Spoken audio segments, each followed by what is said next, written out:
Oi, pessoal. Estamos de volta com mais 3 histórias cabulosas. E como sempre eu peço que deixe o seu like e se não for inscrito, se inscreva no canal, não custa nada. E você vai nos ajudar muito e se tornar mais um membro da família cabulosa. Olá, eu sou José Augusto Novaes, um caminhoneiro raiz. E devido às minhas experiências de vida, não sou mais de dar carona. Quem dirige caminhão como eu sabe, estrada é traiçoeira. Gente desconhecida pode ser ainda pior.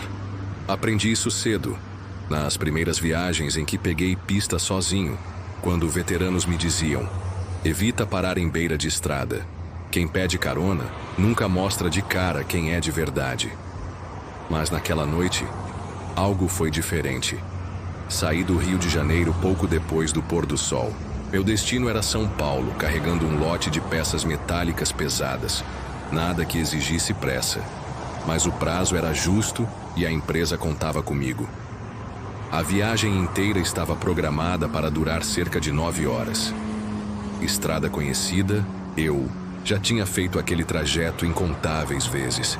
Mesmo assim, a noite traz sempre seus fantasmas.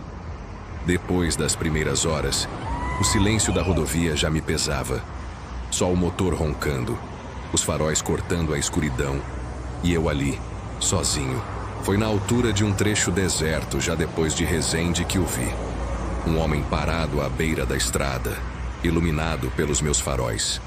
Era magro, alto, vestia um casaco surrado. Segurava uma pequena mala de couro. Não fez sinal de carona. Apenas ficou de pé, olhando. Eu deveria ter passado direto.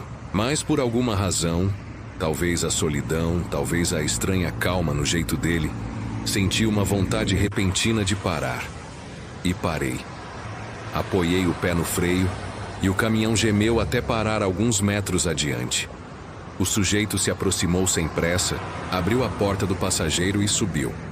O barulho do ferro da porta se fechando soou alto demais dentro da cabine. Boa noite, companheiro, disse ele sorrindo.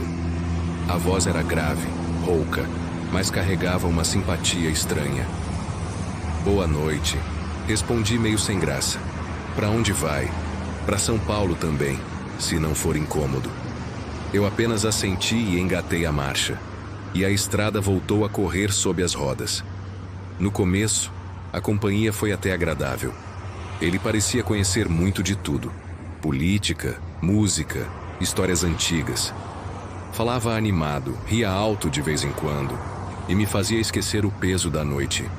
Conversamos sobre lugares, cidades, até sobre comida de estrada.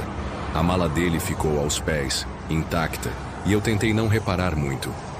Mas logo, algo começou a me incomodar. Cada vez que eu desviava o olhar rapidamente para o carona, de rabo de olho, parecia ver outra coisa. A pele dele às vezes parecia mais escura, como se estivesse queimada. Outras vezes os olhos refletiam a luz do painel de um jeito estranho, vermelho como brasa. Sempre que eu virava o rosto de verdade, lá estava ele normal de novo. Um homem magro, sorridente, falando sem parar.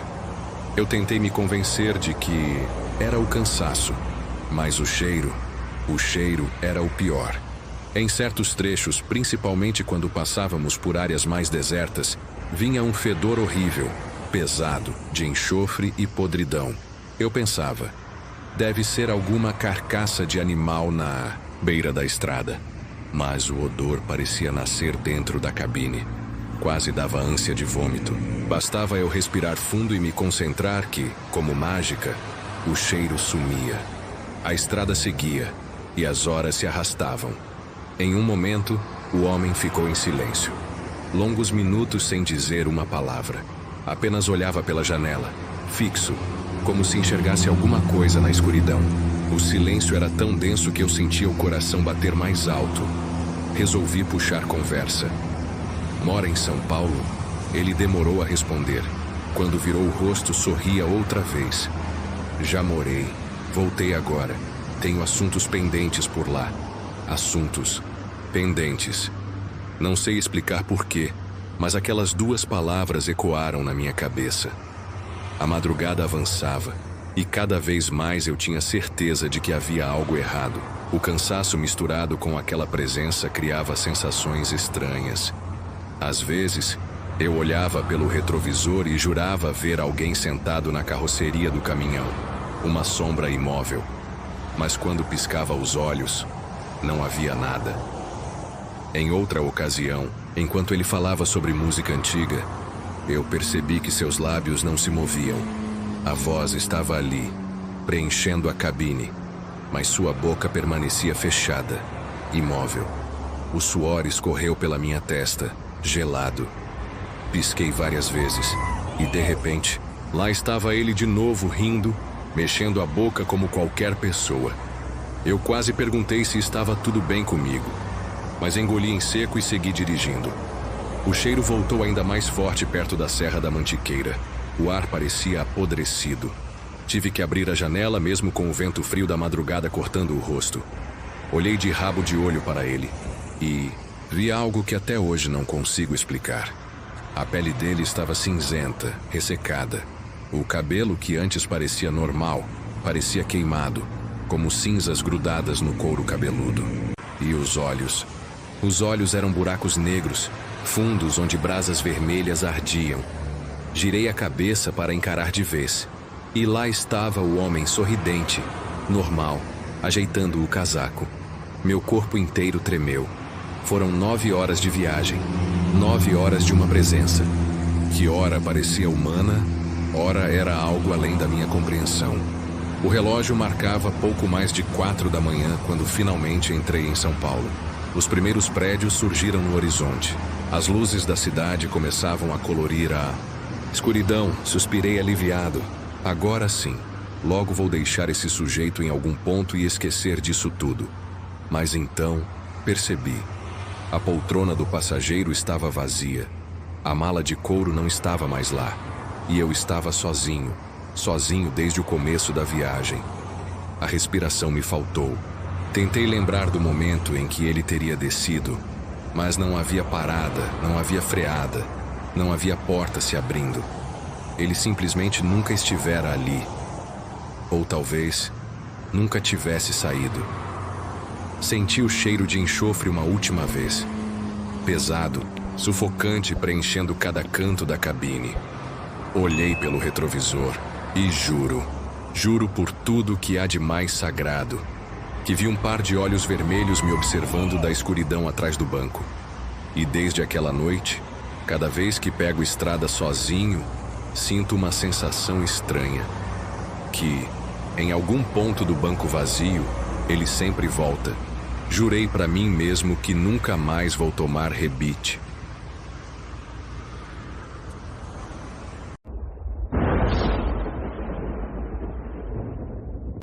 Meu nome é Rafael, tenho 28 anos. E até hoje me pergunto em que ponto da minha vida eu perdi o controle da minha própria sanidade. Contar essa história não é fácil. Às vezes acho que reviver tudo isso vai me destruir de vez. Outras vezes, sinto que só escrevendo posso tirar um peso que me sufoca desde aquela noite maldita. Talvez você pense que é apenas mais uma dessas histórias de terror que circulam pela internet, inventadas para assustar curiosos e alimentar lendas urbanas. Mas não é. Eu vivi cada detalhe, cada som, cada sombra, cada grito. E carrego até hoje as consequências do que fizemos. Eu e meus amigos, Tiago, Marcelo e Victor, tínhamos um canal no YouTube. Chamava-se Os Lasca Fantasmas. Mas, ironicamente, nenhum de nós acreditava em fantasmas, espíritos, demônios ou qualquer coisa do gênero. Era apenas uma jogada de marketing. Gravávamos vídeos em cemitérios, casas abandonadas, fábricas antigas. Usávamos truques baratos, barulhos gravados, portas puxadas por fios de nylon, sombras criadas com lanternas e papel celofane. O público adorava. Éramos 4 jovens debochados, fazendo graça daquilo que outras pessoas levavam a sério. E quanto mais ousávamos, mais visualizações, mais inscritos, mais dinheiro entrava. Foi Marcelo quem teve a ideia. Ele sempre foi o mais ousado, o mais criativo para bolar os roteiros dos vídeos. Um dia, Enquanto editávamos, ele comentou sobre uma casa escondida em meio a uma mata, a quase 2 horas da cidade, famosa por ser um dos lugares mais mal assombrados da região.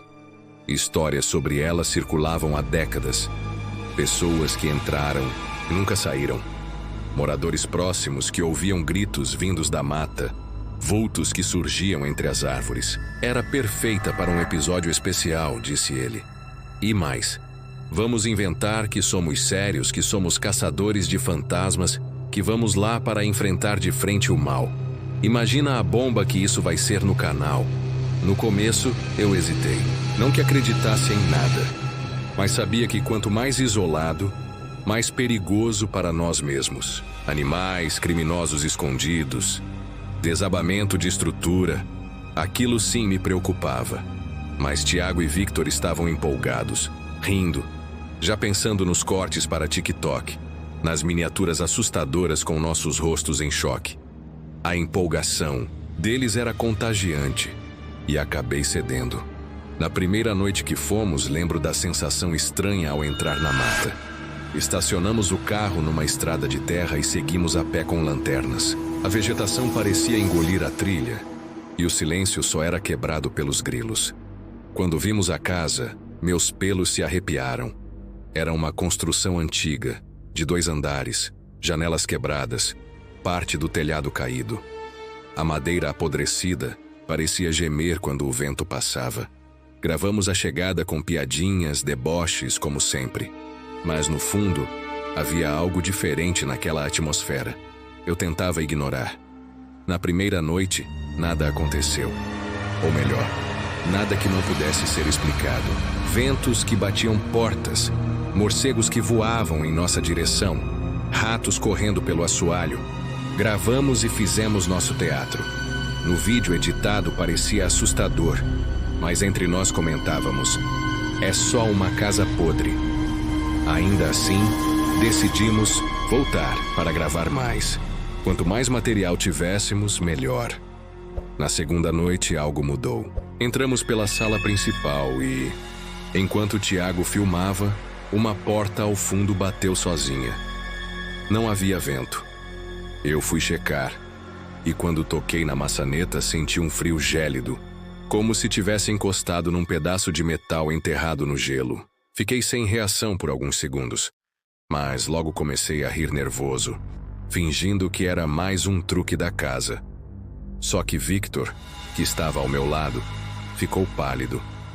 Ele disse ter ouvido um sussurro vindo de dentro do cômodo. Eu não ouvi nada, mas a forma como ele descreveu, como se uma voz feminina tivesse chamado seu nome, fez a atmosfera pesar. Gravamos fingindo que tudo era parte do show. Na terceira noite, tudo desandou. E é essa noite que não consigo tirar da mente. Chegamos perto da meia-noite. O clima estava mais frio do que nos dias anteriores, e a mata parecia mais fechada. Gravávamos desde o portão quebrado com Marcelo dizendo: hoje é a grande caçada. Vamos enfrentar os espíritos dessa maldita casa.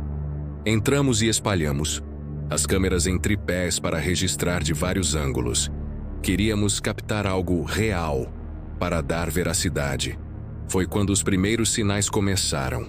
No corredor do andar de cima, a câmera captou uma sombra passando de um quarto para outro. Revimos o vídeo na hora, no notebook que levamos, e todos ficamos em silêncio. Nenhum de nós estava naquela parte da casa.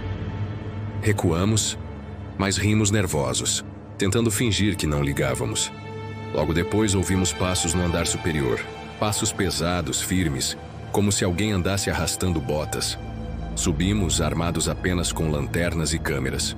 O corredor estava deserto, mas o som continuava, ecoando mais à frente, entrando num quarto e sumindo. Gravamos, tremendo, sem admitir em voz alta o medo que já começava a nos corroer. Foi Marcelo quem desapareceu primeiro. Ele estava com a câmera principal, filmando na frente. Entrou num quarto à esquerda, dizendo que tinha visto uma figura perto da janela. Ouvimos seu grito. Um grito que até hoje ecoa na minha cabeça, cheio de pavor, de dor, de algo além do humano. Corremos até lá, mas o quarto estava vazio. A câmera estava no chão, gravando apenas poeira e sombras. Marcelo havia sumido. Procuramos, desesperados por ele, chamando seu nome em todos os cômodos, na mata, em volta da casa. Nada. Nenhum sinal. Foi como se tivesse evaporado. Foi quando o desespero se tornou real.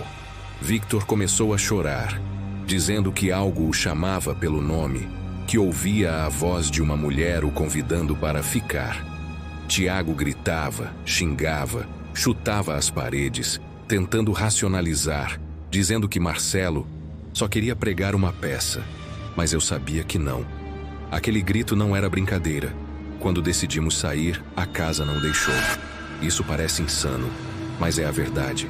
Descemos correndo para a porta da frente e ela simplesmente não se abria. A madeira parecia fundida ao batente.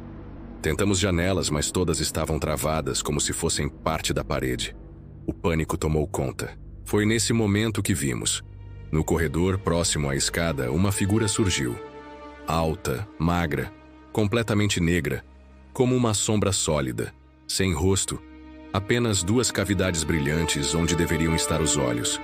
Não caminhava, deslizava pelo chão. Ficamos paralisados. Victor caiu de joelhos, chorando, murmurando que não aguentava mais.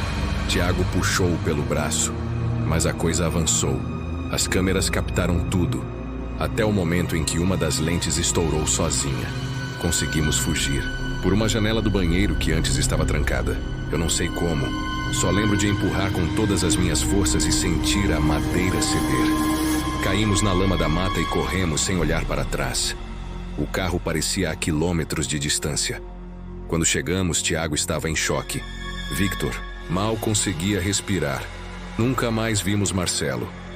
Dias depois, tentamos agir como se nada tivesse acontecido. Postamos o vídeo, editado, mas ele viralizou de uma forma estranha. Pessoas comentavam sobre sombras que apareciam ao fundo, sobre vozes que sussurravam entre os cortes, vozes que nós mesmos não tínhamos ouvido. Aquilo nos atormentava ainda mais. As consequências foram devastadoras. Victor enlouqueceu primeiro. Sua família o internou numa clínica psiquiátrica depois que ele tentou se matar, dizendo que a mulher da casa não parava de chamá-lo. Tiago se tornou um recluso. Trancou-se em casa, abandonou a internet, não atende ligações, não abre a porta para ninguém. Vizinhos dizem que às vezes ele grita à noite, mas ninguém ousa se aproximar. E eu sobrevivo. Trabalho, tenho uma vida aparentemente normal, mas as crises de pânico me destroem. Lugares fechados me fazem suar frio, escadas rangendo-me, fazem tremer.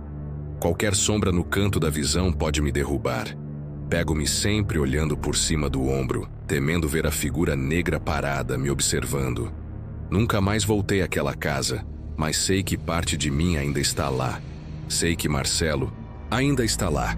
Sei que se um dia eu ceder ao chamado que às vezes ecoa nos meus sonhos, vou encontrar o mesmo destino que ele. Se há algo que aprendi, é que brincar com o que não entendemos cobra um preço alto demais. E nós pagamos. Eu só espero que, ao terminar de ler, você não cometa o mesmo erro, porque a casa ainda está lá, esperando. Eu nunca imaginei que um emprego simples de vigilante noturno pudesse me levar a viver experiências tão perturbadoras que até hoje duvido se foram reais ou se minha mente, sob o peso da solidão e do medo, não criou tudo para me enlouquecer aos poucos. Meu nome é Sérgio, tenho 42 anos e por mais de uma década trabalhei em segurança privada, mas foi só quando assumi o posto de vigilante em um cemitério afastado, na zona leste de São Paulo, que comecei a questionar não apenas minha sanidade, mas também o limite entre o mundo dos vivos e dos mortos. O lugar era antigo, um daqueles cemitérios fundados ainda no século XIX, onde os túmulos mais velhos já estavam desgastados pelo tempo, com cruzes tortas, mármores quebrados e inscrições que mal podiam ser lidas. A empresa de segurança para a qual eu trabalhava tinha feito um contrato com a prefeitura, porque a região vinha sofrendo invasões, tráfico de drogas e até mesmo histórias macabras de profanação de sepulturas. Muitos vigias recusaram o posto, e foi justamente por isso que me ofereceram um adicional no salário. Uma grana que eu estava precisando desesperadamente. No começo eu achei que fosse só mais um trabalho. Entrar às 18 horas, fazer rondas até o sol nascer e depois ir embora para casa. Eu nunca tive medo de cemitérios. Pelo contrário, sempre achei lugares silenciosos, até certo ponto, respeitosos, diferentes do caos da cidade. Mas isso mudou logo na primeira semana. A guarita onde eu ficava era um quartinho de concreto junto ao portão principal, com uma janela que dava vista para as alamedas de túmulos. Havia câmeras espalhadas, mas a maioria não funcionava direito. E eu dependia basicamente da minha lanterna e de uma velha carabina calibre .22, que ficava guardada como precaução. Minha primeira noite foi tranquila. Ouvi apenas o vento assobiando entre as árvores retorcidas e os passos de gatos vadios que circulavam entre os túmulos. Porém, na segunda noite, algo começou a incomodar. Eram passos. Não passos normais de alguém andando firme, mas arrastados, lentos, como se pés pesados estivessem raspando no chão de cascalho. Saí da guarita com a lanterna, iluminei os corredores e não vi nada. Pensei em algum bêbado ou morador de rua tentando se esconder, mas quando percorri as alamedas, percebi que os sons pareciam mudar de lugar, sempre atrás de mim. Voltei para a guarita desconfortável, mas ainda sem acreditar em nada além de uma imaginação nervosa. Na terceira noite, tive a primeira visão. Estava sentado, tomando café, quando ouvi algo semelhante a uma gargalhada rouca, distante. Olhei pela janela e juro que vi uma silhueta branca atravessando o corredor central do cemitério. Peguei a lanterna, corri até lá, mas não encontrei nada além de um túmulo recém-pintado e um buquê de flores frescas. Voltei suando frio. Não falei nada para a chefia porque sabia que seria motivo de piada. Mas a partir daí, cada turno virou um pesadelo crescente.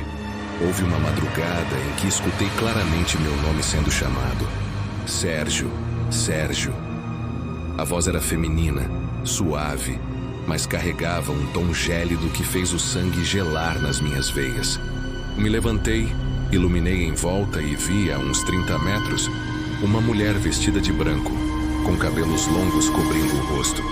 Ela estava parada entre dois mausoléus, imóvel, como se esperasse que eu me aproximasse. Reuni coragem, dei alguns passos e, quando a luz da lanterna tocou o corpo dela, simplesmente desapareceu diante dos meus olhos, como fumaça levada pelo vento. Depois dessa noite, comecei a ter pesadelos mesmo durante o dia. Sonhava que caminhava entre túmulos que se abriam sozinhos, mãos esqueléticas tentando me puxar para dentro. Acordava suando, ofegante, mas tinha que voltar para o trabalho porque eu não podia simplesmente abandonar a renda extra. Porém, as coisas só pioravam. O cemitério tinha uma ala mais antiga, quase esquecida, onde os túmulos estavam cobertos de musgo e as inscrições em latim já se apagaram. Durante uma ronda, passei por lá e percebi que um dos túmulos estava entreaberto, como se alguém tivesse empurrado a tampa de pedra. O cheiro que saiu dali era indescritível, uma mistura de mofo, podridão e ferro enferrujado. Olhei para dentro e juro que vi algo se mexendo no fundo, mas não tive coragem de confirmar. Corri dali o mais rápido que pude. Contei para o zelador do cemitério, um senhor chamado Amaro, que trabalhava apenas de dia. Ele me olhou sério e disse: "Algumas sepulturas não deviam ser abertas nunca, rapaz. O senhor cuidado por onde anda." Perguntei o que ele queria dizer com aquilo, mas ele apenas desviou o olhar e mudou de assunto. Essa reação só me deixou mais apreensivo. Com o passar das semanas, comecei a notar que o ambiente parecia reagir à minha presença. As luzes da guarita piscavam sem motivo. Portões de ferro batiam sozinhos. Às vezes, durante a ronda, eu ouvia um choro infantil vindo de lugares diferentes.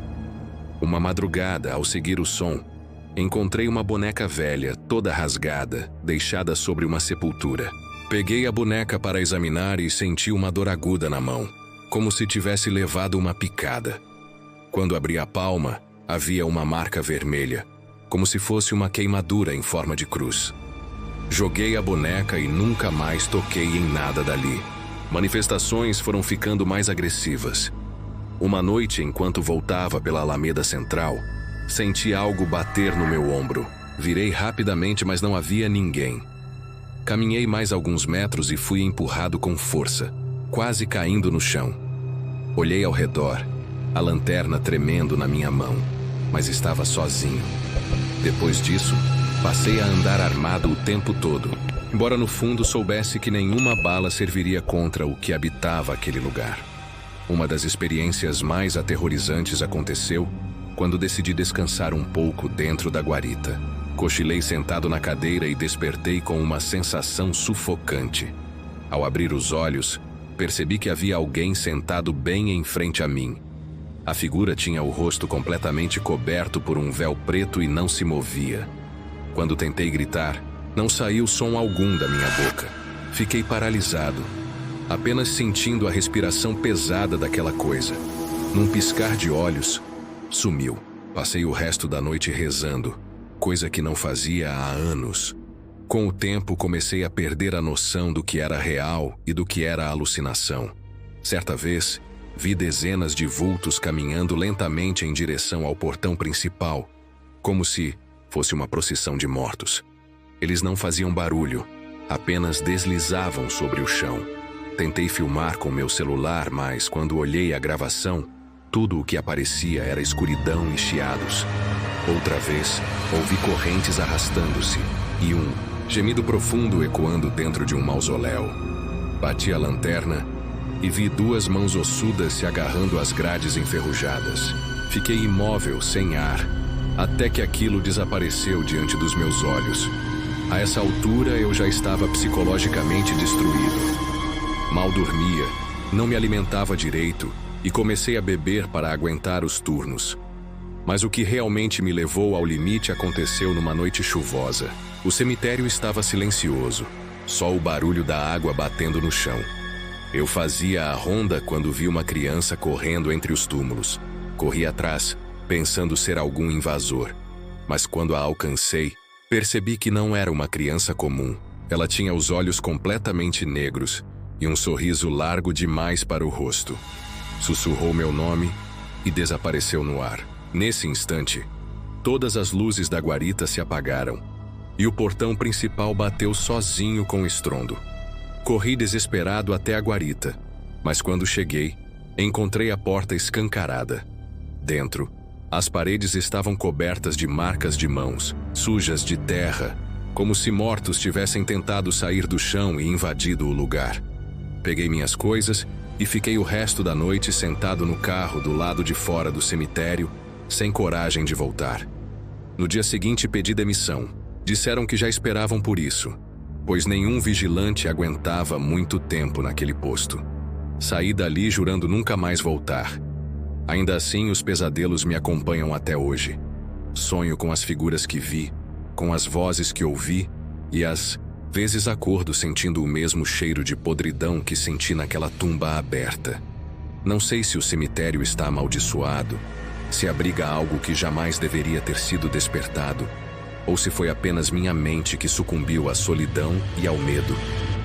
O que sei é que cada vez que passo perto de um cemitério, sinto como se alguém me observasse. Às vezes, ao me olhar no espelho, tenho a impressão de ver atrás de mim aquela mulher de branco, imóvel, esperando. Talvez eu nunca tenha realmente saído daquele lugar. Talvez parte de mim tenha ficado presa lá dentro, entre os túmulos e as sombras. E se há algo que aprendi nesses turnos amaldiçoados é que os mortos, em alguns lugares, não descansam em paz.